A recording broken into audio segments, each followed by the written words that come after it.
Posible umanong makamit ng Pilipinas ang A-level sovereign credit rating sa loob ng susunod na 2 taon. Ayon yan sa Institute for Risk and Strategic Studies o SALCEDA Research.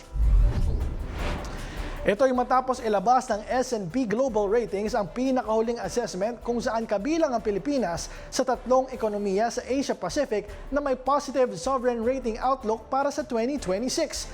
Sa kasalukuyan may BBB Plus rating na. May positive outlook ang bansa mula S&P, isang antas na lamang bago maitaas sa A-.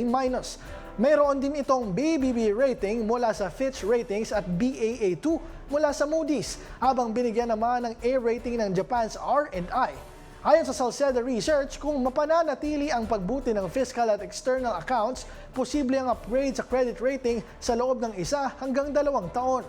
Ipinaliwanag ng research firm na ang A-level rating ay magre-resulta sa mas mababang interes sa pangungutang ng pamahalaan na magpapalaya ng mas malaking pondo para sa edukasyon, kalusugan at infrastruktura.